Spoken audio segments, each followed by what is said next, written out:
우리 함께 나눌 하나님 말씀은 요한복음 1장 29절부터 34절까지 말씀입니다. 요한복음 1장 29절로 34절까지 말씀을 한 절씩 교독하겠습니다. 제가 먼저 읽습니다. 이튿날 요한이 예수께서 자기에게 나오심을 보고 이르되 보라, 세상 죄를 지고 가는 하나님의 어린 양이로다.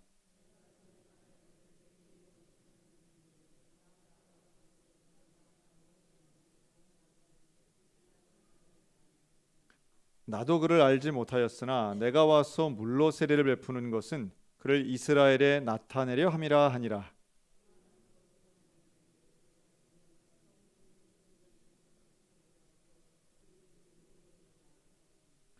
나도 그를 알지 못하였으나 나를 보내어 물로 세례를 베풀라 하신 그이가 나에게 말씀하시되 성령이 내려서 누구 위에든지 머무는 것을 보거든 그가 곧 성령으로 세례를 베푸는 이인 줄 알라 하셨기에 내가 보고 그가 하나님의 아들이심을 증언하였노라 하니라. 아멘.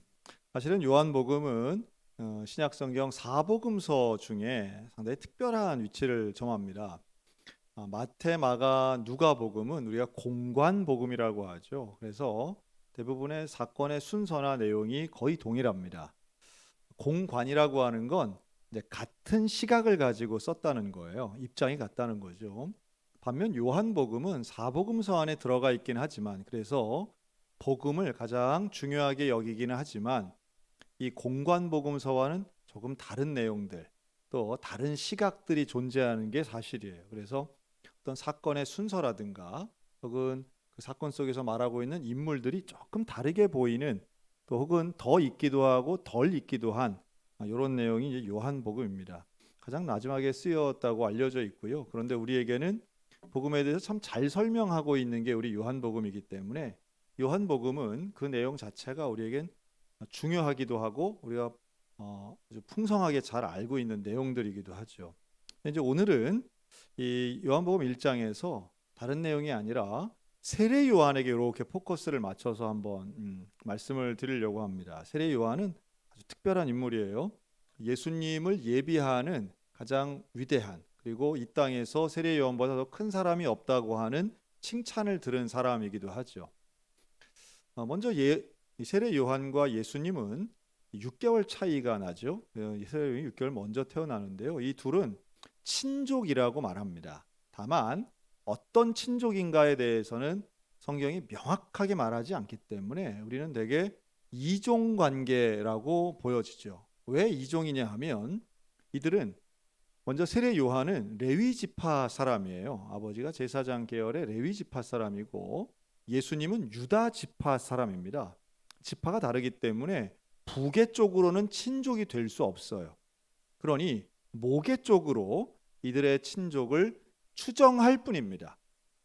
그러니 이 모계 계통의 이종으로 사촌이든 혹은 육촌이든 이들은 어쨌든 친족 관계 통해서 엘리사벳과 마리아는 서로 아는 사이였으면 맞아요. 그런데 자라면서 어린 시절이나 청소년 시절에 세례 요한과 예수님이 과연 아는 사이였을까라고 하면 볼 수는 있겠지만 그렇게 가까운 사이였다고 보기엔 조금 어려움이 있습니다. 왜냐하면 사는 지역이 달랐기 때문이고요.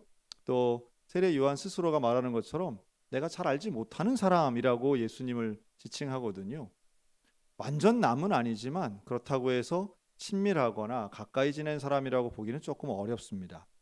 요한은 아인가림이라고 하는 유대 지역에서 주로 살았고요.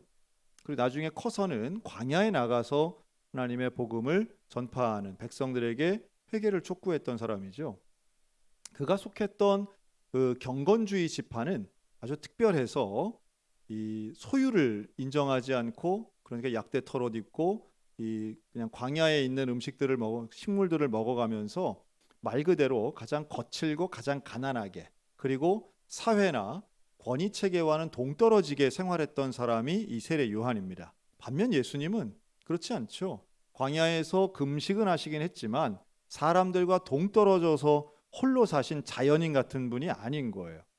그리고 그 예수님은 이제 갈릴리 지역이죠. 나사렛에서 이제 자라시고 생활을 하셨습니다. 나사렛과 이 아인가림은 거리가 있기 때문에요. 뭐 자주 왕래했을 가능성은 좀 적다고 보여집니다.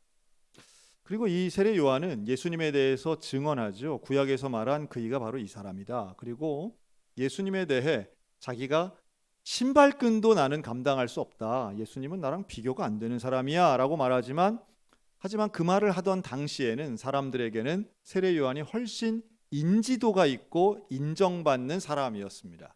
세례 요한은 권력자인 헤롯 왕을 향해서도 잘못했다 죄를 지적하는, 글쎄 오늘날로 치면 사회 정의를 부르짖는 가장 좀 소수에는 속할지 몰라도 사람들에게는 인정받는 지도자였다 이렇게 보여지는 거죠. 세례 요한을 다른 별명같이 이야기한다면 광야의 소리라고 말할 수 있습니다. 광야에서 외쳐지는 하나님의 소리. 반면 예수님은 이 세상에 오신 빛으로 오신 분으로 우리가 보죠. 그래서 세례 요한을 소리에다가 예수님을 빛으로 우리가 이렇게 비유하면 요한은 선포하는, 그래서 우리에게 들려지는, 그리고 사람들이 광야로 몰려오는 이런 형태의 선포하는 사람이었다면 예수님은 찾아가시고 그 지역마다 방문하시고 여행을 통해서 빛 되신 말씀을 전파하신 분, 그가 바로 예수님이었습니다. 그래서 여기에 대해 이제 우리가 오늘 세 가지 정도로 좀 보겠는데요. 첫째로 세례 요한은 예수님을 바르게 알았던 사람이었습니다. 제대로 알았던 최초의 사람이죠. 예수님이 어떤 분이신가 하는 것을 최초로 알아요. 29절에 보면 세상 죄를 지고 가는 하나님의 어린 양이다 이렇게 말씀하죠. 세상 죄를 지고 가는 하나님의 어린 양, 결국 하나님과 죄인인 사람 사이에 화목제물로 드려지는 그 어린 양이라는 거죠. 이사야서가, 선지서가 말했던 바로 그 존재가 이분이야 라고 하는, 예수님을 보던 첫 번째 이 선포하는 말씀이 세상 죄, 어린 양, 하나님, 이런 키워드를 가지고 예수님을 설명하고 있습니다. 그러니까 세례 요한은 알고 있었던 거예요. 그리스도의 역할이 어떤 것인가, 그리고 누가 그리스도인가를 알아보는 안목이 있었습니다. 이걸 알아봤다는 게 참 중요한데요. 어떻게 알아봤을까요? 어떻게 세례 요한은 예수님이 그리스도인가를 어떻게 알아보는가? 저는 이게 요한의 수준 높은 영적 안목이라고 보는데요. 보여진 거예요. 요한이 뭘 봤느냐? 자, 32절 다 같이 한번 읽어보겠습니다. 32절 시작. 요한이 또 증언하여 이르되 내가 봄에 성령이 비둘기같이 하늘로부터 내려와서 그의 위에 머물렀더라. 참 놀라운 얘기죠. 그러니까 세례 요한이 봤다는 거예요. 뭘 보아요? 성령이 비둘기같이 예수님 위에 이렇게 머물러 있는 게 보였다는 거예요. 상당히 신비롭기도 하고, 그러나 요한의 정확한 이야기예요. 그리스도인 줄 어떻게 알아요? 성령이 임했기 때문에. 그런데 이때는 아직 성령이 보편적으로 임했던 시기가 아니에요. 누구에게나 성령이 임하던 시기가 아니라는 거예요. 기도 열심히 한다고 성령 충만 받던 때가 아니에요. 사도행전에 넘어가서야 비로소 제자들에게 성령이 임합니다. 그러면 이 장면은 결국 전 지구상에서 성령이 임한 유일한 사람인 거예요. 그게 누구예요? 예수님. 그걸 볼 수 있다니 놀라운 거죠. 사실은 비둘기같이 임했다라고 할 때 이걸 성화를 그림을 보면, 뭐 중세 때 그래도 성화를 보면 되게 예수님 옆에 이렇게 비둘기가 진짜로 이렇게 그려져 있죠. 그럼 성령은, 여러분, 비둘기같이 임했다는 건 성령 생긴 게 비둘기라는 얘기예요? 그렇지는 않겠죠. 마치 한 마리 새가 내려앉는 것처럼 하늘로부터 이렇게 임재하셨다라고 하는 상징인 겁니다. 자, 우리가 이렇게 한번 표현할 수 있겠어요. 우리는 서로 간에 옆에 계신 분이 성령이 임한 것을 알 수 있어요, 없어요? 자, 우리 옆 사람 보고 당신 성령 충만하시기를 바랍니다. 성령 충만하시기를 바랍니다. 그런데 오늘따라 우리 권사님들이 열린 것 같아요, 오늘따라. 근데 여러분 100%까지는 아니라 할지라도 우리에게 그런 경험이 누군가에게 저분은 정말 성령 충만해 라고 느끼신 적이 있어요, 없어요? 그런 적은 있잖아요. 우리가 처음 보는 사람 보고 이 사람 성령이 임했어 이런 걸 알기는 쉽지 않지만 분명히 우리의 신앙생활 하면서 그런 경험이 있어요. 야, 저분은 정말 성령 충만하시네.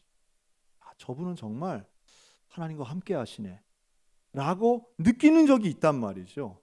그렇죠? 우리 교회도 그런 분이 계시고 그런 순간이 있고 그런 사람이 있고 그럴 때가 있어요. 자, 세례 요한은 그걸 느낀 거예요.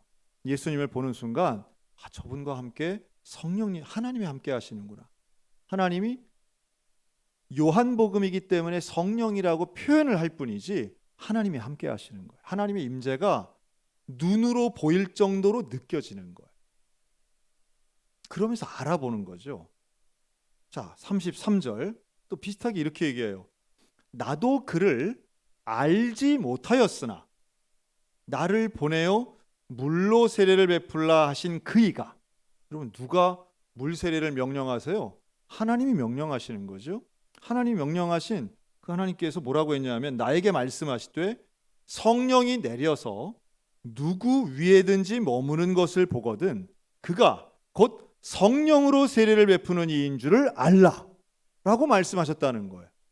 그래서 사실은 내가 누가 그리스도인지 모르고 성장한 예수님이 어떤 분인지 내가 몰랐지만 성령이 그 위에 계신 것을 보고 내가 알았다는 거예요.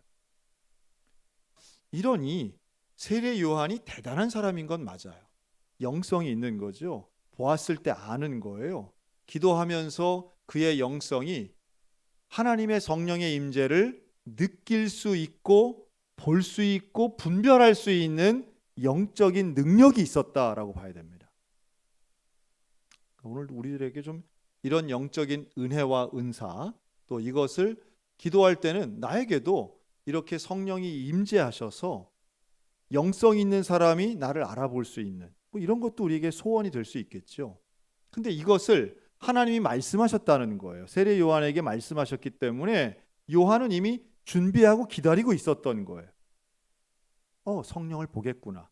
성령이 이렇게 임재하는 것을 내가 보겠구나. 그것을 보면 그분이 그리스도인 것을 알겠구나. 두려움과 기대가 있었겠죠. 그리고 그분에 대해서 아주 명확하게 말합니다. 나는 그분의 신발끈도 감당할 수 없다. 그리고 또 해요. 자, 30절에 보면 뭐라고 얘기하느냐면 내 뒤에 오는 사람이 있는데 나보다 앞선 것은 그가 나보다 먼저 계심이라. 그러니까 세례 요한은 예수님에 대해서 정확하고 바르게 알았는데 첫째는 세상 죄를 지고 가는 어린 양이고 두 번째는 나보다 먼저 계신 분이라고 하는 것을 알아요.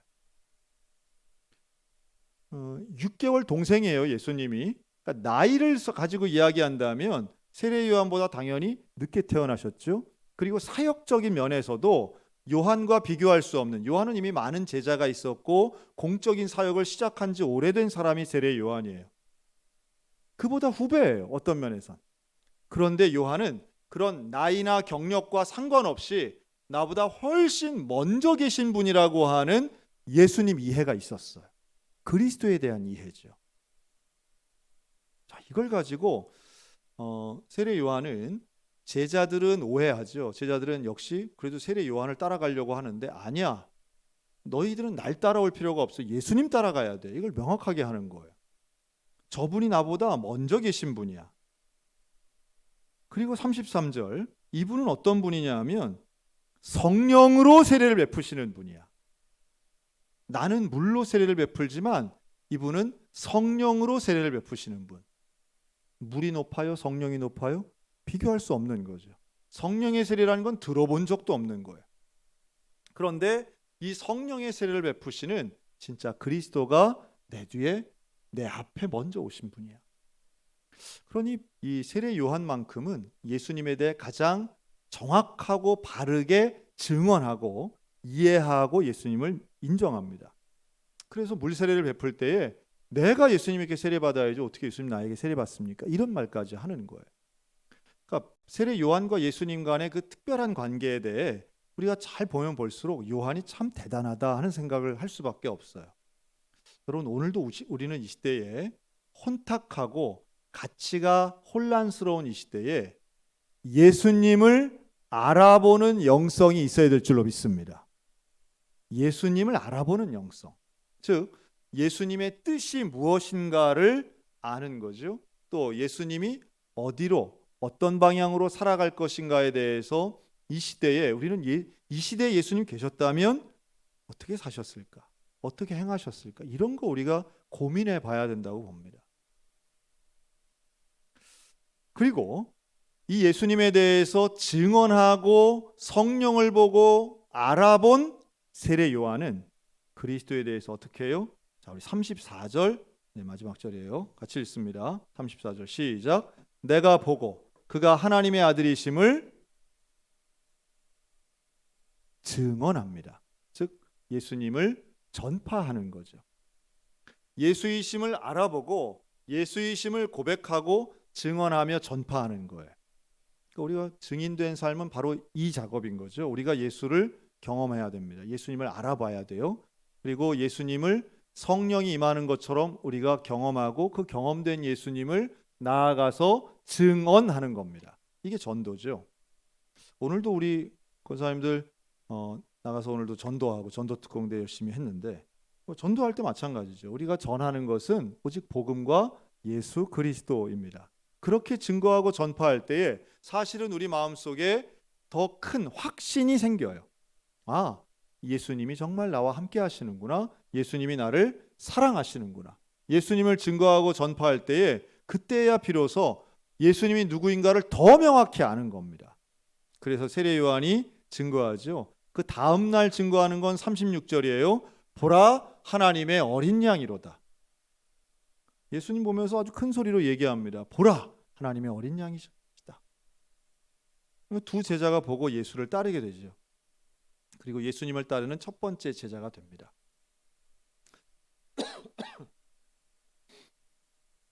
세례 요한이 이야기하는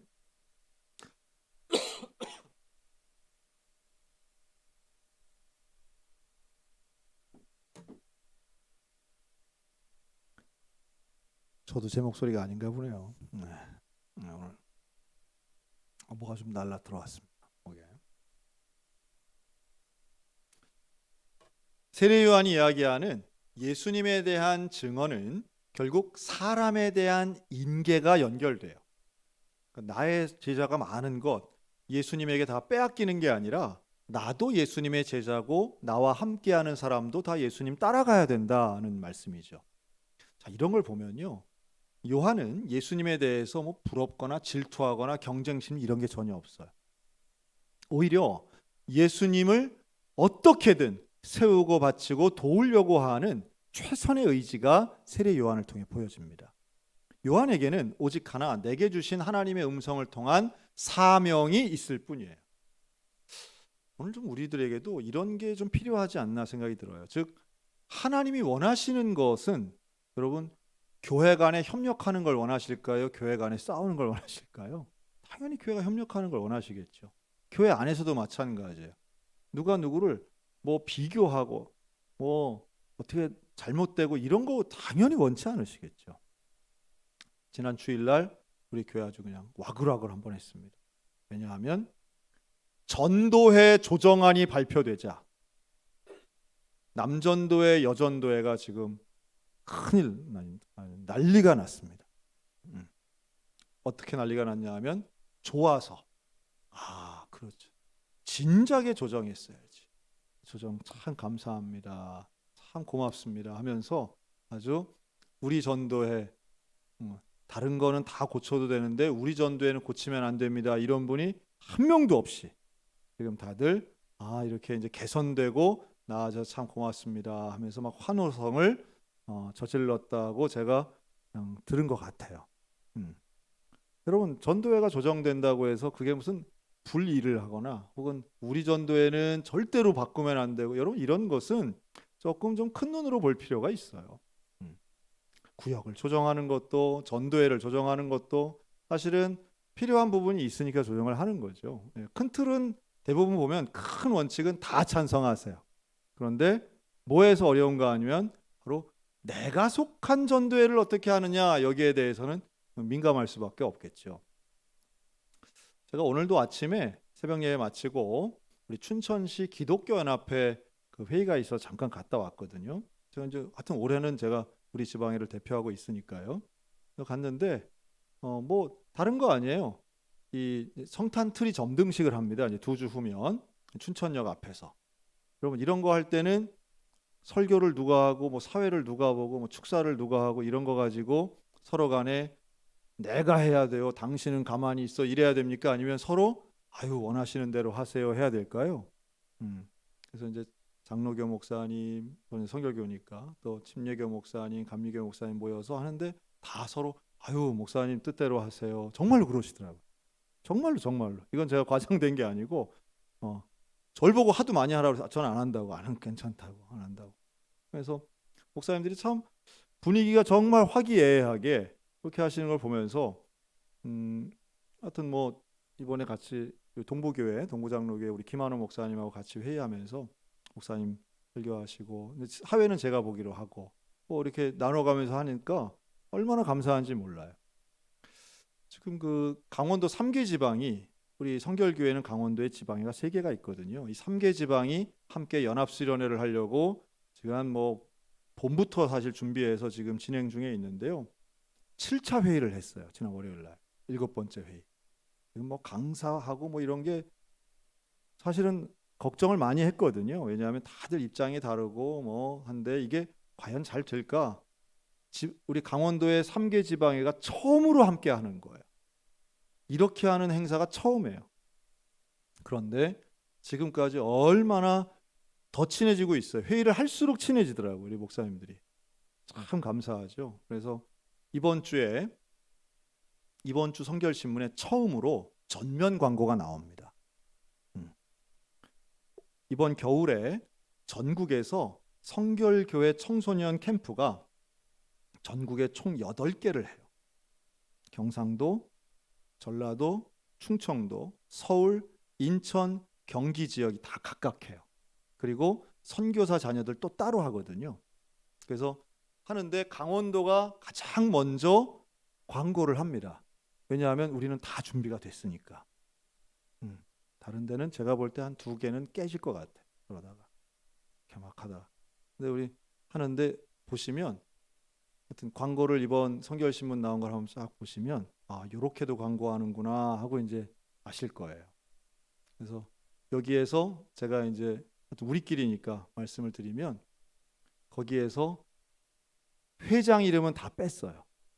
3개 지방 회장 이름은 어디에도 없도록 했어요. 제가 빼자고 하니까 다른 분들은 한 분은 입이 좀 이렇게 나오고 했는데 같이 뺐어요. 그래서 전적으로 우리 청소년 사역자들이 주도하고 중심이 되어서 이끌어갈 수 있도록 하자. 그래서 한라대학교 전체를 빌려서 이번 수련회를 하는데요. 기도해 주시기 바라요. 우리 교회 제가 딱 한 번 새벽 기도회 때 이 기도 제목을 냈더니 아이고 어떤 분은 막 헌금도 하시고 저 깜짝 놀랐어요. 우리 교회에서 관심을 많이 가지시더라고요. 그 수요일 날 오늘 처음 딱 얘기하고 이제 한 3주 후에 우리 주일 오전 예배 때 한번 말씀드릴 텐데요. 이 수련회를 통해서 규모도 좀 있지만 지금 목표를 500명을 했는데 예배 등록이 벌써 600명이 됐어요. 그런데 그 한라대학교 강당은 800석이에요.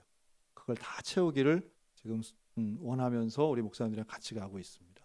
그걸 하게 되면 뭐 2박 3일 수련회 뭐 해봐야 얼마큼 되겠냐라고도 생각할 수 있지만 제가 기대하는 건 2가지가 있는데 하나는 그런 류의 수련회를 한번 경험시켜주고 싶은 거죠. 그리고 또 하나는 그 안에서 신학교 가는 사람들도 좀 나왔으면 좋겠다 하는 생각이 있습니다. 그래서 우리 강원도에 있는 청소년들이 다른 데 가지 않고 강원도에서 함께 수련회를 하고 어디에 내놔도 규모나 수준이나 빠지지 않는 좋은 수련회를 할 수 있다는 것을 경험시켜주고 싶은 마음이 있어요. 하여튼 기도해 주시기 바랍니다. 그런 거죠. 서로 좀 존중하고 세워주고 좀 겸손하면 일이 되더라는 거예요. 세례 요한이 예수님을 세워드리고 예수님보다 예수님을 이용해서 뭘 하는 게 아니고요. 정말로 예수님을 위하는 마음으로 겸손하게 하니까 세례 요한이 가장 위대한 성경 속 인물이 되는 거 아니겠어요?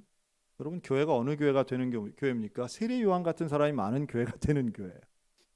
어떤 교단이 잘 되는 교단일까요? 세례 요한 같은 사람들이 있을 때에 남을 나보다 낮게 여기는 바로 그 마음을 가지고 예수님 대하듯 이웃을 대하고 교우를 대한다면, 또 목회자를 대한다면 어느 교회가 갈등하겠습니까? 세례 요한과 예수님의 관계를 잘 보시면 제대로 알고 제대로 믿고 그리고 오히려 예수 그리스도만을 전파하는 이 요한의 영성이 있으면서도 겸손한 태도, 오늘 저와 여러분들 가운데 함께해서 우리 교회가 세례 요한을 닮은 교회, 이 시대에 그리스도를 온전히 알고 온전히 전파하는 성령 충만한 교회가 되시기를 주님의 이름으로 축원합니다. 아멘. 기도하겠습니다.